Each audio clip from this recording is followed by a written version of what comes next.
is the band Dazr. These guys are from South Carolina. And I got to say, welcome to Talking to Fastlane, guys. Thank Yeah, you, man. Appreciate you having Thank you. us. Appreciate it. Well, let me start out by saying this. The first time I got to hear you is actually last week, Oh, which is cool. really cool. I got to hear, obviously the new single. Um, let's go through some of these songs. Can't Take It Anymore is what I heard. Yeah. And my first impression, I honestly have to say I was blown away. Thank you. Appreciate it. Yeah. Being that 80s guy growing up in that time and knowing what that music was about and being such a fan for so long. And that's the reason I started this show. Awesome. And to hear young guys do that music and that style with that passion, that's the first thing I got, when I listened to you guys and with that first time with that song. So tell us about that. Tell us about how this band came together and a little bit of background about all of you guys. Because it's a great band, man. I'm Thank, excited to see what's going to happen in the future. Yeah, thank you, appreciate man. it. Appreciate that. Yeah. So, I had always wanted to start a band for the longest time. And I wasn't really able to, between school and college and everything, I was trying to decide what I wanted to do. Did I want to finish school and then kind of, treat music as a hobby, or did I want to not finish school and go for it? And I just decided, I was like, I didn't like my degree anyway, and so I was like, I'm just gonna go for it. So I hung flyers all around campus looking for guitar player, looking for these guys with these influences, stuff like that. And Shranko texted me off of there, or he DM me, right? Yeah, Good stuff. he DM me from there. And then we actually met Jack through he and I have a mutual buddy. And I asked him, and he recommended Jack to me. And then so Austin's, I'm sure as you know, my brother. Oh And yeah, yeah. so Shranko and I all originally auditioned another singer, and it just wasn't happening. I think did we play once with them? Yeah, just once. Yeah, we played one time with them, and it just wasn't happening. And so I asked Austin to give it a shot, and he did, and it's kind of cool because I was like, you know what, man, I'll tell you what, we'll just do a little audition tape. I'll send it to Shranko. I won't tell him it's you. So that way, there's no bias. So that way, if Shranko's like, no, I this sucked. He was like, okay. yeah, so nobody's feelings at first. We can just act like it never happened. Um, and so we record. What song did we do? It was Too Young to Fall in Love, I Yeah, think, that was by it. Motley Crue. Yeah. Nice. Yeah. So he sang over a backing track to that, so there are no vocals on it. And I texted to Shranko, and I was like, "Hey man," I was like, "I think I found this guy." Again, not telling him who he was. I was like, "I found this guy. He sent me this demo tape. What do you think?" And Shranko texts me back, and he goes, "I don't know, man. I can't really tell." And at first, I'm like, "Oh God," because like now I feel bad because I'm thinking he's saying he sounds bad, and I'm like, "I just made Austin do this." Um, but Shranko, I was like, "Well, what do you mean?" And he was like, "Well, I can't really hear the vocals." And I was like, "Well, I mean," I was like, "I can hear it just fine. Like, it's like, what's up?" And he was like, "Well, I don't know. He's singing with the song, so I can't tell. I can't pick out his voice from the song." And I texted him back. I was like, "Dude, I was like, there's no vocals on the song other than Austin's. Like, it's just a backing track. So there's no, Vince Neil isn't on the track or anything." And he was like, "Oh," he's like, "That's him." And I was like, "Yeah." And he was like, "Dude, yeah." And he was like, "Who is it?" I was like, "It's Austin." And so yeah, so Great story. that's how that whole thing came about. That's amazing. To be able to work with your brother and then to kind of put that together and see that fresh young start. Yeah. Obviously it's great to see, like I said, young guys that are really kicking it with this. And that is really cool to have that start. It Yeah. really is. So what I wanted to ask you guys next is coming out of South Carolina, which, I've been to Myrtle Beach and I think it's a great state. What's it like coming out of South Carolina right now? I mean, what's the scene like there? And I know there's some scene in a lot of different places, but it's all sporadic everywhere. What's Yeah. it like for you It's guys? it's mainly country and stuff because we're in the South. So it's mainly country, and then there's some like pop and punk stuff, which of course we don't really fit in any of those. So it's mainly kind of it's area dependent, but kind of like I said, it's mainly country and pop type stuff. So we do play a ton in South Carolina because we're from here. You know, we play the college towns because we've gotten pretty popular in the college towns because all the frat guys like us. You know, because we play rock and roll and stuff. It's great. And then of course we've basically played almost every state in the Southeast at this point. So I think have we played I think literally just about every one. Yeah. So we do a good amount of traveling as well, but we're trying to we're trying to branch out and get on the road more. Yeah, that's the way you have to do it nowadays. The more you're seen by everybody, the more areas you play. It's Yeah. what I like what you're doing too is it's hard work. I mean, you see that, you get out there, you get in front of the people. A Yeah. lot of bands just they want to have that, cloud of dust and here we are and Yeah. instant heroes. But you Yeah. could hear and also see the focus of this band. Thank And, you. and I think that's one thing it says, a lot about what you guys are doing right now. Thank you. Yeah. It Yeah, really does. it's definitely I think kind of like you said, I think it's a big misconception, especially whenever people start a band and they're, because like us, we're wanting to take it all the way. You know, we're not doing it just so we can look back and be like, yeah, I was in a band at some point. You know, this is our career. We want to play stadiums one day. And so because people come up to us after shows to be like, man, I bet it's so. He's like, dude, all you do is party and play guitar, and I was like, Yeah. not even close, brother. Like, No. guitar, but we're working the rest of the time. So no, it's a lot of work, but I don't think any of us would trade it for. I'll tell you what, I wouldn't trade it back for a college degree. I'll tell you that. So That's great. It's great that you have that, that goal in mind. yeah, You're focused, and there's so many stories, that, artists that I talk to that have that, hey, we decided to do something else, and we didn't have that focus, or our parents told us, hey, you're not going to be able to do this, don't pursue it. yeah, But it's Yeah. great that you have that focus. And, And like I said, I'm songs really are. looking forward. Oh, thank you. But yeah, that's actually what a couple of our songs are about, kind of like what you just said. Unsatisfied and Hold the Line. Those are both. I guess you Great can speak songs. lyrically for. Yeah, I mean, those. just kind of like what you were talking about, everybody says, have a backup plan and, well, just to be safe, make sure you can still get a degree in case, this doesn't work out. And it's like, all that, talk and screw off. And this is exactly what we're doing, so Right. no plan Bs in this, no nothing, just straight for it. Yeah, Yeah, because if you have a plan B, you kind of doubt yourself. Yeah. So Yeah, the plan A, You give you're, yourself hey, way out too. yeah, that's it. You're doing this and that's it. yeah, Well, guys, let's get into this. Let's get into this EP. I mean, I look at it, and everything that I listen to, obviously I heard Night Lady would be Mhm. my second song, and I heard that because as soon as I heard, as soon as I heard Can't Take It Anymore, I said, like, I need to look in to see what they're doing here, and eventually get back into it. And I was blown away because it's not EP style. I mean, this is almost like, hey, these guys have been together for 15 years and these songs are so well structured, thank. from what it hits the bridge to the chorus. Tell us about how this was to write it.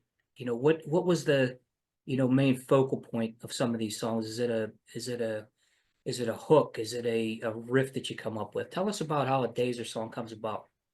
Yeah, so pretty much what happens generally is, since I'm a guitar player, I'm always sitting around writing riffs and pieces and all that. And I'll write a piece and or riff. Sometimes it's, like Unsatisfied. I think by the time because Franco helps me arrange a lot. He's very good with arrangements. So a lot of times I'll write pieces and then he kind of reels me in and kind of helps me put the puzzle pieces together. Same with Austin. Right.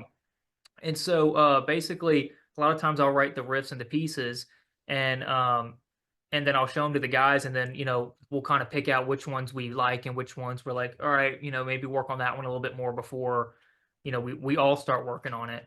Because especially as guitar players, it's very hard to like write riffs like in the moment in front of everybody because you can't you got to sit around and like noodle and mess up, and it's just gonna piss everybody off if you're messing up every 5 minutes trying to That's write. right. Yeah, so actually, I guess since we're talking about Can't Take It Anymore, I had the intro. Actually, the guitar parts I wrote all on the acoustic, and then so I had the intro on the 12 string and the harmonics and all that, which I thought was cool, and I brought it to the guys, and they all liked it.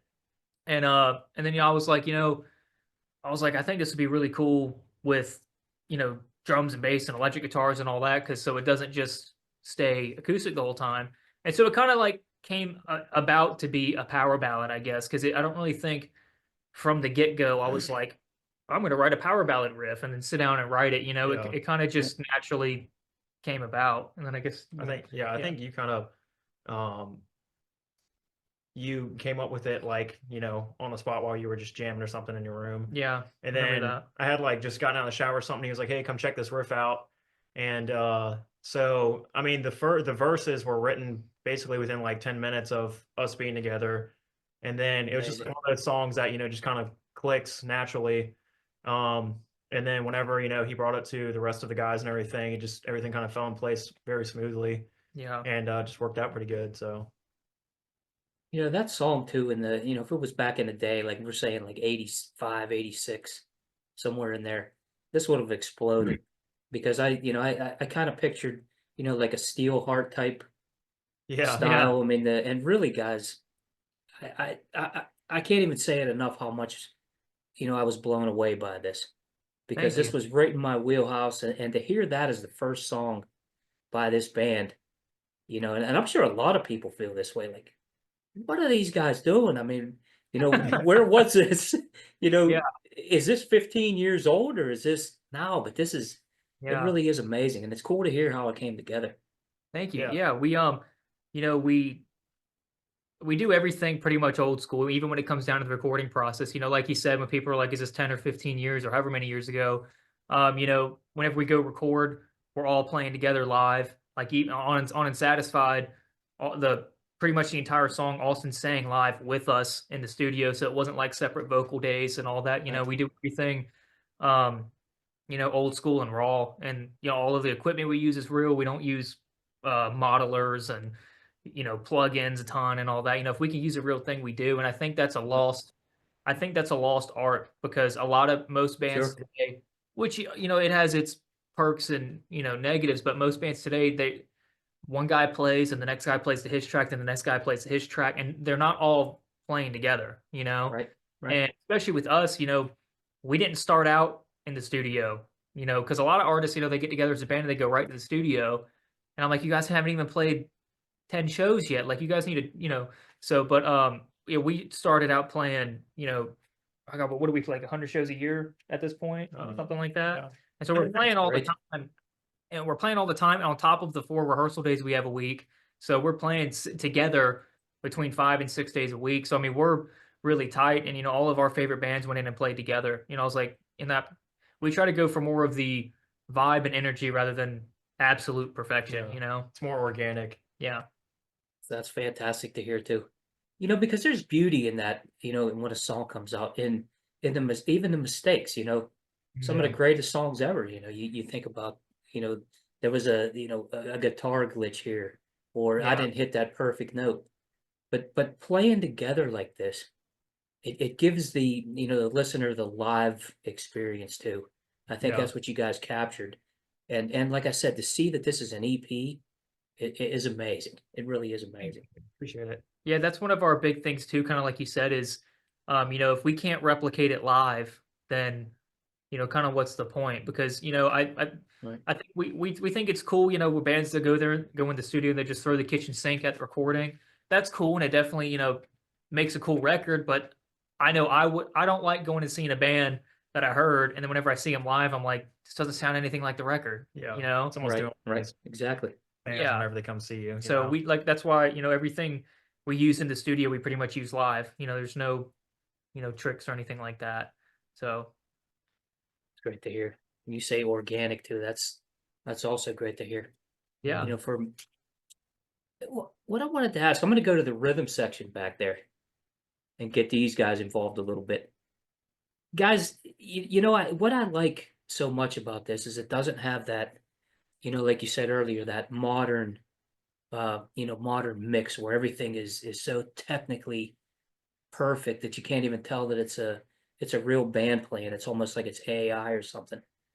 So guys, in that rhythm piece of it, you know, it's a The best way to explain it is it's like a massive wall of sound back there. It's heavy, but it's also very melodic. Tell us about how you two coordinate with each other because, like I said, when I see a young band like this play so well together, it's absolutely amazing. I mean, this is no joke, guys. I mean, this is some good stuff here. So tell Thank us you. about that. Yeah, absolutely, and thank you. I mean, me and Jack definitely work hard on, keeping a good rhythm. As far as, coordination, I mean, it's a big back and forth between me and him, and then, vocals and guitar.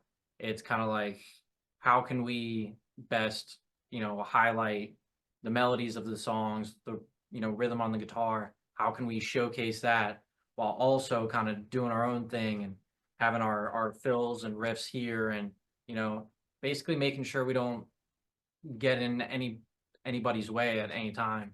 Yeah. And that's definitely how I approach, I writing. feel like it's pretty instinctual as well. Yeah. It's almost like it's complementing each other's playing. Yeah, Pretty 'cause much. a lot of the times whenever Yep. you know he's doing a fill, he's doing a fill, and like a lot of times us three are doing fills at the same time. And again, because since I'm the only guitar player in this band, I do the lead stuff right up in there with the rhythm, and so whenever he's throwing like up like on Hold the Line, one of the first fills where we do like a run of notes and we all stop. Me and Shranko are both doing that exact same fill, which is really cool because most, and of course, Jack ends it real tight and everything. But something I love is because a lot of bass players would just chug a note and then just cut out and let me do the fill, and then that'd be it. But he and I do the fills together, which is cool because that thickens. Even though it's a bass, it almost makes my guitar sound thicker because he's playing the same thing as me. Where most bass players are just chugging a note, and he's a huge Geddy Lee guy, so he's crazy with it. So Great bass player. And you saying that right there, just it kind of reminds me of the things like Malmsteen does, even back in the day. They'd always have those runs. And I don't know if you guys know who Talisman is. Jeff Scott Soto's band, yeah, Oh yeah. back in the day. But he had Marcel Jacob was his bass player, and they did a lot of that stuff too. And Yeah. like you just said right there, that brings out the the thickness of the sound, but Yeah. it coordinates the song so good Yeah, together and like that. that's what I love about it too. Is it's kind of like that Billy Sheenan and Steve Vai type thing. That's it. Oh yeah, for sure. But the other thing I love about it too is, the fills that some of them shrink when I do together, some of them we don't, and then but then also when the solo comes up in the song, he knows he doesn't need to play a solo with me. He and I both kind of know when to do our thing. Where if we're both trying to do the thing at the same time all the time, then it kind of defeats the purpose. But he and I work really good together on fills and stuff like that. That's great to hear. In watching the the videos and hearing you guys, I think one of the things that I wanted to mention that stood out to me obviously was Austin, your vocals. Mhm. You can have a great band, and but you guys, with the amazing musicianship that I hear, but to have that vocalist too, you know, I don't even know how to even explain it. Like I said, when I heard that, the sound, it was kind of like a Steelheart type thing. It's like Steelheart meets Dokken, kind of in that way. But Yeah. you also have a good, modern sound to this too. It's not just, hey, we're trying to go back in time and recreate something. I see something different here in this band. So Yeah. Austin, I wanted to ask you this. Tell us about how you handle this vocally. I mean, as far as your experience, when you come in here, to hear this great music and and play with these guys. I'm obviously your brother, but Yeah. tell us about your piece of this as a vocalist. Yeah. I mean, I think it came pretty naturally. I'm good with coming up with melodies and stuff. Even whenever I wasn't singing or in a band or anything, I'd still be humming melodies, making melodies and stuff. And I think that just comes from being around a musical family. My dad was in a band, and it's always been singing and stuff, so probably got that from him. But each song has its own different attack to it, whether you want to be more intimate with certain parts of the song or, open it up and then, kind of experimenting around with what sounds the best.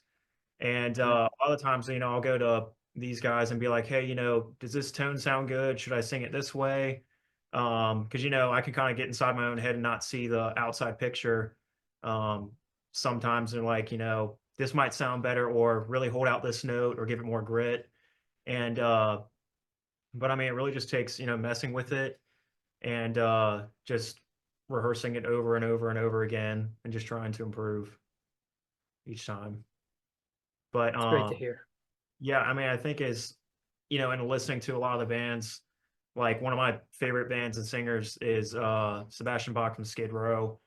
And Amazing. so, picking vocalists and everything that not trying to sound exactly like them, but take aspects from them. Right. And because, one of the things that we don't, want people to think is we're trying to be like the 80s. We know it's not the 80s. And, we're heavily influenced by the 80s. We love all that kind of music, but, we're DAZR and this is our music. Obviously, it's modern stuff. And it's going to sound like our influences, but, I think just pulling from all those, that's just how I've created the sound and everything. It's great to see this style, kind of making a comeback. Yeah. It's not, and like I said, it's not what it was back then.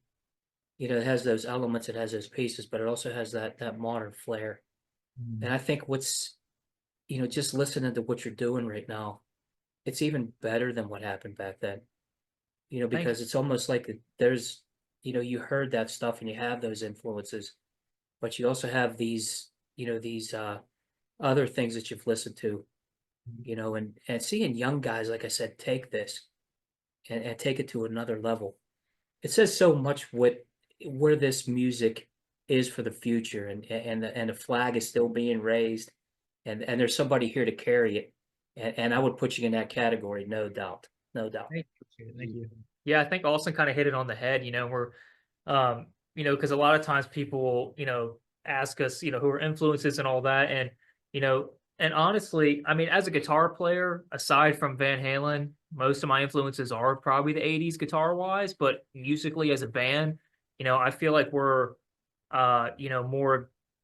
I don't know, kind of like Austin said, we're our own thing. We don't try to be the '70s because there are some bands that are out there and they try to act like it's the '70s and the whole thing. And yeah, we wear some bell bottoms on stage, but we're not trying to be the '70s, and also we're not wearing spandex and eyeliner trying to be the '80s. We pull from, I mean, a ton of stuff. We pull from even the '50s, '60s, '70s, '80s. I mean, we listen to anything and everything that's in our realm, and I think that's something kind of special about today is that we can listen to music from the '60s and also the '80s or the '90s and pull influence from any of those rather than Right. being in the '80s and the '90s hasn't happened yet, or vice versa.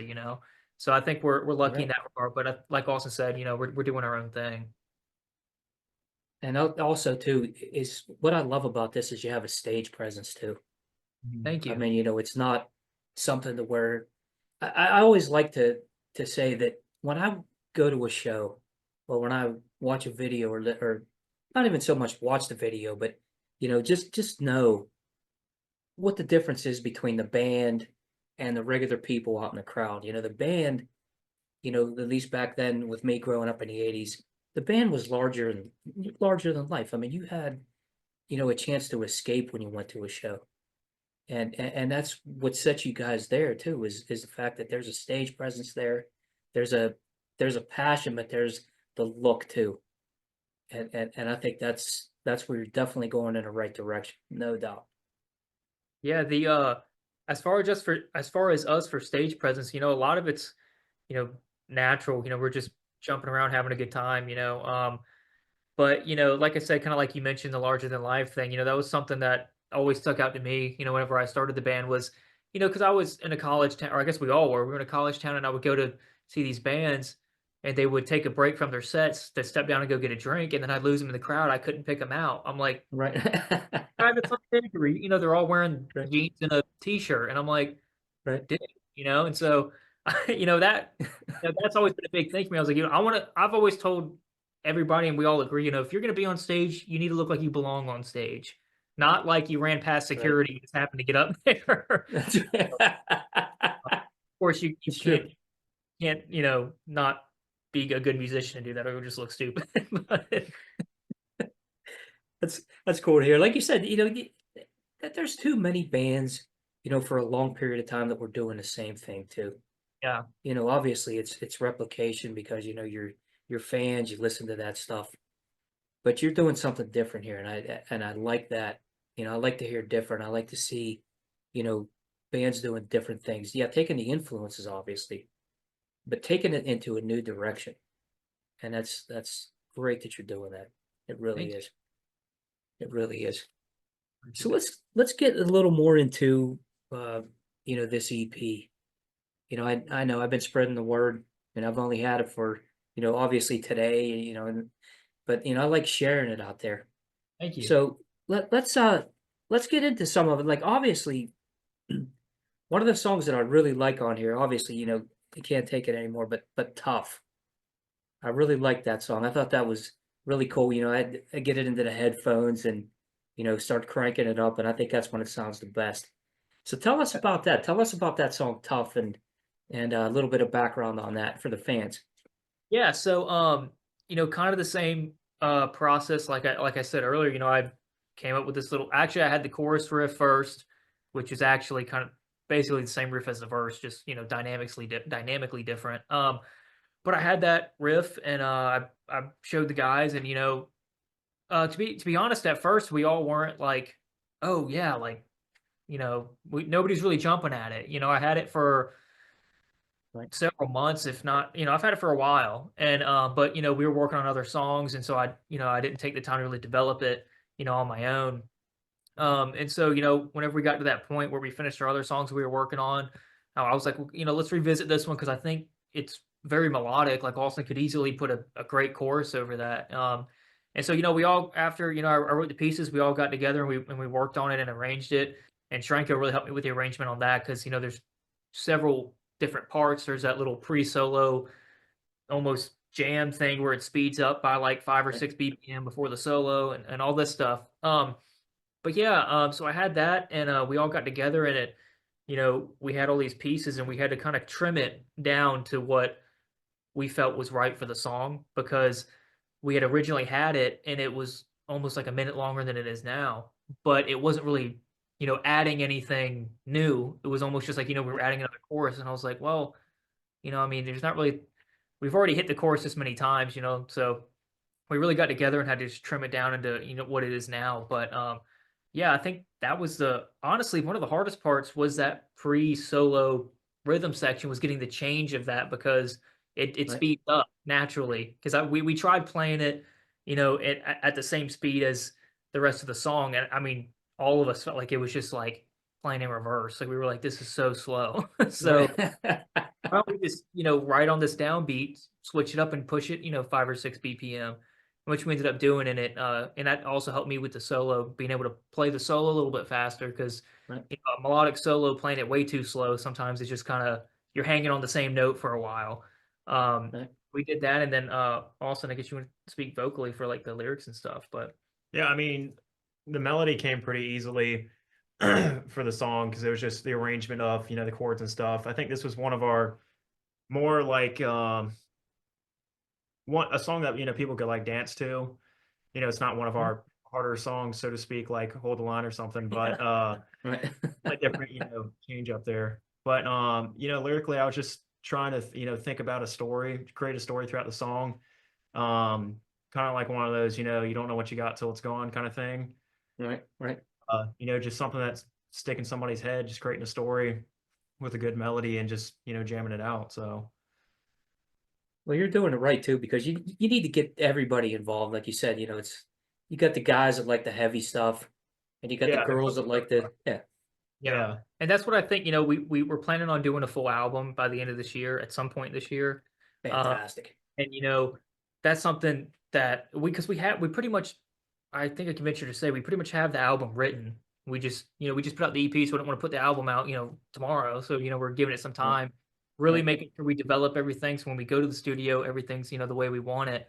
But that's something that I love about the four of us is that, we can write a Hold the Line and then an all acoustic song the next day, and then, Can't Take It Anymore. And there's some blues songs that we have. So it's, we have, like, that's what I was saying earlier, we're not just 80s rock, that those 70s and 80s rock, Deep Purple, Van Halen, Aerosmith, Guns N' Roses, Skid Row, Sabbath, all those guys, huge influences on us. And that's where we pull the majority of our, I guess, spark from.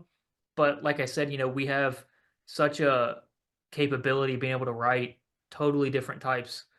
It's almost it's weird because it's like it's totally different types of music, but it's in the same wheelhouse. Right, It's not right. like we're playing folk and R&B, and then all of a sudden, like, heavy death metal. It's all in the same wheelhouse, but That's right. we're able to be dynamic very well together, which is something I really like. And there's beauty and diversity too in music. You know, when you hand somebody an album, you don't want to have the same song 5 times. Yeah. Yeah. And you're doing this the right way too with this band. You're going after, we want to put this out. We want to start promoting this. We want to get our faces out there. We want to start moving because it is a process, and you're doing it exactly right. Playing the shows, getting your name out there, putting the EP out. And what's nice is you're backed by some amazing songs. When you have the good songs, there's no hiding behind, a bad song. I mean, when it's a good song, people see that, and you're going in the right direction with this. There's no doubt. No Thank doubt. you. Yeah, and that's like, kind of like what you said is you got to be able to prove it live too. If you put out a EP or an album or whatever, and that's kind of why, we don't do the whole kitchen sink in the studio thing is because, dude, we can make the best sounding record of all time, but if we go play live and it doesn't sound like we have 8 guitarists or, whatever, then Right. like, what the hell, what is this? So, yeah, like you said, I think you hit it on the head there. I saw that you have a show coming up. One of the ones you just, with a Led Zeppelin tribute band, correct? Mhm. And I So- think that's a good fit. Going with some of these tribute bands now. Obviously you're going to get the crowds because people seem to, they want that, not only that nostalgia, but they want to hear good music again. I think, Yeah. and to get in front of that type of crowd. Tell us about that show coming up, and even some of the shows you guys have played in the past, some of the live stuff. Yeah, so we just this past month we did the Tabernacle in Atlanta with Zozo as well. Really cool guys. Cool. They're all great. We love playing shows with them and everything. And that was our second show we had done with them, opening for them, which is really cool because it was at Tabernacle in Atlanta. And for us to be on the same stage that Guns N' Roses played on, Alice in Chains, Foo Fighters. Foo Fighters, Prince, I think. yeah, played. Prince played Everyone. there. Nice. Which to be able to say that we played, in the same venue as those guys, especially at that level, because it was a 2,600 seated theater, which is our first time playing a theater, which was really cool. But that was an amazing show. That was awesome. Very cool. Yeah. And then when's the next one we have? It's May 2nd is the Raleigh, North Carolina with Zozo. That's at the Lincoln Theater, right? I believe so. Yeah. Yeah. So we got that coming up. Great. And we have one more, or as of right now, we have another show with Zozo coming up that I don't think has been announced yet. But we're trying to get out there as much as we can. But we're trying to honestly, what we'd really like to do is take this EP and we'd like to go get on an opening position with some of these bigger, these bigger bands, because I don't. Sure. We're not trying to go headline Madison Square Garden right now. That's not going to happen. We're trying to get on the road and open for, if we open for Skid Row, Hailstorm, or, any of these guys are still out there, I guess, and gals, but that are out there, still doing it, being able to open, go on tour and just open, or like even Mammoth, I think they're awesome. So going on tour and just some of the bigger bands is basically what we're wanting to do with this EP. And then after the EP's been out for a bit, drop the, really hone the album into what we want it to be and then release that. Yeah, because once you're out there, you're building up that audience. Yeah. And people are going to want more, obviously, when Yeah. they hear this. And to be able to see you live and to see that, connect too.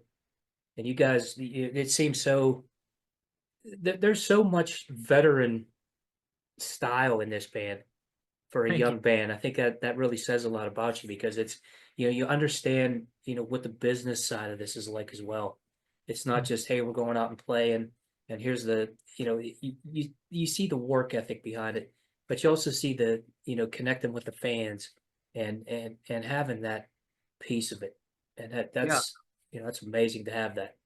Yeah, I mean, you could be uh, the best band in the world, but if you don't know how the business works at all, or you're just lazy or whatever, I mean, you're not going anywhere. That's the kind of like when I mentioned earlier, all the because we would go whenever we were first starting out, we were playing, um, uh, College Town in Clemson with all these drunk frat guys, and they come up to us after, and we're all stone sober because we got to pack the van or pack the truck, pack the trailer, drive That's home. right. They're You're like, dude, working. yeah, that's right. They're like, dude, That's right. you guys just get on the road and party. And I'm like, no, man. Like, we get on the road, we play, and then we play some more, and then we pack, and then we play some more. So, um, learning Right. the hard work ethic is something Austin and I, and these guys as well, but I can speak for he and I have always been brought up with. We've always worked really hard at everything we've done. And so Right. that's kind of like, whenever we started the band, I was like, guys, one of the questions that I asked everybody before, I asked them, do you guys do you want to do this with me and us? I was like, I'm looking for somebody who's dedicated, is wanting to go all the way, and is willing to do whatever it takes to get there. I don't care what it is. I don't care if you got to drop out of school. I don't care if you got to get a job at Right. Lowe's. I don't Right. care. Right. And that was the hardest part, was finding guys who were, that I guess balls to the wall with it, because I could find guys who were, and even Tranko and I both. He actually, it's kind of funny. You're the only bassist I ever played with, which is funny. But you and I have some other singers texted me, and I would ask him, be like, yeah, we want to do this for a living. Are you serious? And they were like, nah, I just want to have some fun on the weekends. And I'm like, nope, Right. next one. So the hard work and the business side of it is something that's as important as the playing side. Right. And you have the good piece of it too is you're able to tour. When people go out there and you guys promote yourselves and you're going to the clubs and you're going to the venues and trying to to get on with other bands too, to be able to say, hey, look, we're able to tour, we're able to take this on the road. That's another step in your advancement. Because Yeah. I have an independent record label, and I remember when I first started, one of the bands I talked to said that they wanted to be tri-state famous. That's it. And I was like, dude, as soon as you go in with that mentality, that's the furthest you're going to get. Yeah. Yeah. But to hear what you just said right there, hey, look, we want to do this. We want to go full throttle into this. That's, you guys are miles ahead of so Thank- many, not only musically, but the understanding of what this takes, and absolutely amazing, guys. It really is. I Yeah. can't say enough. Yeah, we kind of, I guess, kind of like what you're saying, but we got, Austin and I and Shranko got jobs that we could just blow off, because I was like, hey, if we get a gig, if I get called for a gig the day I'm supposed to show up at work, I'm not going to work, I'm going to the show. And so Right. we all got jobs that we could just blow off. So and that's especially at the age we are. I'm the oldest one and I'm 24. Jack's the youngest and he's 21. And these two Amazing. are 21, and man. he's Look at that. 23. But yeah, and so everybody's graduating college at our ages, Right. and they're going to get jobs, full time, career, which is cool. But you can't just blow it off, And so that's one of the things that we had to find, was that balance of making rent and being able to eat, and saying, hey, I'm not showing up for work today because I got to go. So Right.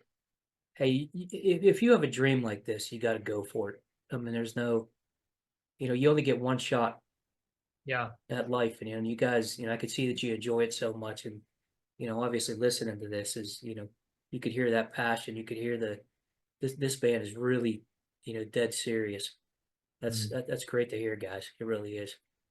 yeah, we try to we're serious, but we keep it lighthearted too. Our end goal is very serious, but day to Right. day we're joking around when we rehearse. Of course, we're getting our work done first, but we all have a really good time. That's excellent to hear. So, tell everybody that's listening, that will be listening to this interview, where they can connect with you guys, where they can get this EP and the merchandise too, because you guys got merchandise as well.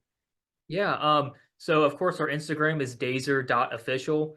That's where we post that's one of the many places that we post show announcements, updates, show pictures, merch, stuff like that. And then we have our website, that's thebanddazr.com. And we've got kind of the same thing, merch, and we've got our upcoming shows and everything on there. Basically just a general, if you look, all of our booking info's on there. If you're looking for info about the band, the website. And that's where you'll find our EP physical release CDs is on the website. And we have, we've got all kinds of merch. I mean, we've got everything from denim jackets to coffee to candles, shot glasses. We've got the whole works. So Right. if anybody would like to support, that's where it's at. And then of course we have Spotify, Apple, everything, all the streaming platforms is where you can find our EP, and you just search our name, DAZR. And it's there, believe me. I could justify it. I don't know if you could even see it, but that's it. Signed by funny all the is- guys. What's funny is that picture was taken in our living room. Yeah. We Really? moved our we took our TV off the little stand. I was Right. like, because we were looking for like a big white wall to take a picture on, and I Right. was Franco, and I was like, well, this is gonna be in black and white, right? Anyway, and he was like, yeah, and I was like, well, our wall's beige in black and white. That's gonna look white, so we Yeah, just there's no doubt. yeah. I was like, oh, well, we didn't think about that. We were looking for like researching like places to find to rent out for a day to just go take It a saved us like $400. yeah yeah.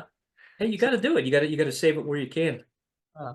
But you know what's good? That's a good story for later on. 10 years from now, when the band's exploding and you're doing those special backstage things, and they're saying, you tell this story. Hey, we took that picture at my house on this wall. It's good stuff, man. It's really Yeah. good stuff. Hey guys, in closing, I wanted to say thank you for doing what you do. I know, that you guys are a young band, obviously, but for making that commitment, when I hear, somebody doing something, that's a passion of mine, hearing this great music and seeing, man, these young guys are carrying this torch, and thank God that it's happening too, because a band like Days are taking it to the next level. It's great to see it's going on, but thanks for doing it. Thanks for making a commitment. And, it's really appreciated by not only me, but my listeners, my fans, and we'll be spreading the word for you guys because I can't wait to see what the future is going to be. This band, Absolutely. honestly. Thank Yeah, you very much appreciate it. for having us. And like you said, thank you and thank everybody that listens, and as well everybody that streams our songs, listens to our songs, and sees our shows and our merch and everything. We're very grateful to be able to do this that we're doing right now. We're so happy that we can sit down and do interviews and go play shows, and so yeah, we're just very grateful. That's great. That's great. Everybody that's listened, DAZR, get out there and get this EP. I mean, these guys are the real deal. And I'm extremely, happy to have you guys on Talking to Fast Lane. You have an open invite to this show. Thank you very Anything much. that you're doing, you have anything going on, you bring that new album out, and we'll get you on and we'll promote it like crazy. I wish you the Absolutely. best, man. I wish you Thank the you best. very much. All right, guys. Have a good night. Thanks, Alright, you too. too.